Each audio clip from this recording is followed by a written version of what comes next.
Hello everyone, welcome back to Trek A Day, looking at the next two episodes of Star Trek Prodigy, giving my initial reaction to the Devourer of All Things Parts 1 and 2. A fantastic mid-season ender. It honestly is good enough and had enough spectacle and suspense that it could have been a season ender. It was really that good and had a lot of surprises, as our gang is still searching for a way to recover the Protostar and find Chakotay and try and correct the timelines. And now we uncover the greater threat of the Loom, these tentacle creatures who are literally time-devouring monsters of sorts that apparently have been at odds and at war with the Travelers, trying to not allow them to erase things, even just by a touch. They can completely erase you, not just kill you, but erase you from existence, from the timeline, and they can devour entire timelines. And we really get, again, a good presentation of the idea of different timelines and the multiverse in a way that is not dumbed down to where an adult audience isn't gonna just kind of, shake their head. They're gonna still find it enjoyable and work in a Star Trek fashion, but it's understandable for the kids in the audience watching.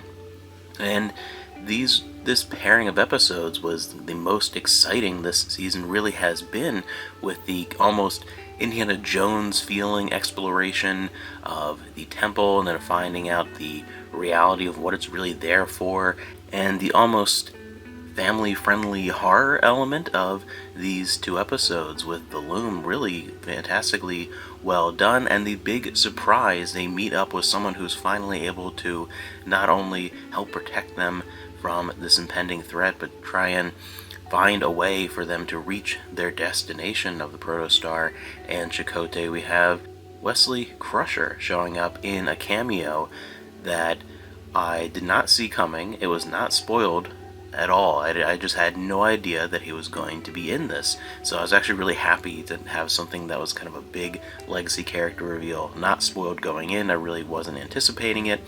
And at the same time, it was something that didn't feel like just a throw in a legacy character element. He worked perfectly for where the story was going at this point. He really was, I think, a better representation of where that character would be at this time than his brief little cameo in Picard, which again, that felt a little less meaningful and a little more throwaway compared to this. I've not always been the biggest, even as a kid, Wesley Crusher fan, but I think this did justice to that character and where he would be at this point and what's been going on with that character, and implementing him in a story that makes sense for him to be the device that's used to bring on the next portion of the journey, and adds a good sense of humor as well, and just kind of genuine excitement to the adventure around this horror element as well, and just keeps things going at a fast clip. These were a great two-parter that just blazed through. It didn't feel like it was, just under an hour watching the two of them. It was just so much fun. Something was constantly going on, but it wasn't ever bombastic. It didn't ever feel like it was rushing through anything. It just had a great sense of pacing and action. And within these two, you also got some really good Janeway moments. Janeway, there are lots of different levels to that character, and there are different things I like with the sort of motherly Janeway, the more contemplative Janeway, the Janeway when she gets excited about a scientific mystery or an anomaly, and you really see the scientist Janeway come out, and it's a slightly different, almost kind of giddiness to her.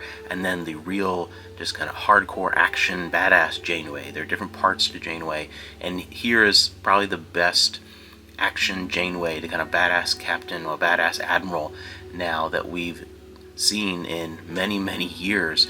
So really great presentation of that character as well. And overall, with this two-parter, I really don't have anything negative to say. Everything about it, I think, worked well, and it was very exciting. And even little things like Gary Seven's office and little throwbacks to older Star Trek that were done in a way that it wasn't essential to know some of these offhand lines or locations or things.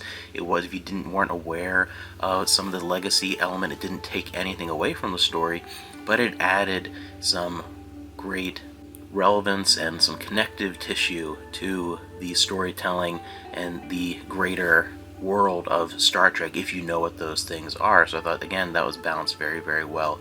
And the season is turning out to be fantastic. I was really enjoying it so far, but if it keeps up the quality of these 2 episodes, I can't wait to see what the season finale pulls out, because these were exciting. And I'm really liking where they're taking characters like Majel. Every modern Star Trek show seems like, oh, we need to add, we're having another season, we gotta add this Vulcan character, and it works well having another member of the gang, and she fits in well. So everything's turning out great, and now we are ending with they have finally reached their destination, and now how are they going to pull off correcting the timelines, even though they have found this stranded Chakotay with the protostar? We're going to see what happens, and I'm actually excited to see what they do to accomplish this feat, as well as I'm anticipating some really good Chakotay character moments, because the writing has been so good so far that I think they could really pull off honoring the character of Chakotay in ways that some of the later seasons of Voyager didn't even quite do. So that's my anticipation for the next one. Go ahead and give them a watch.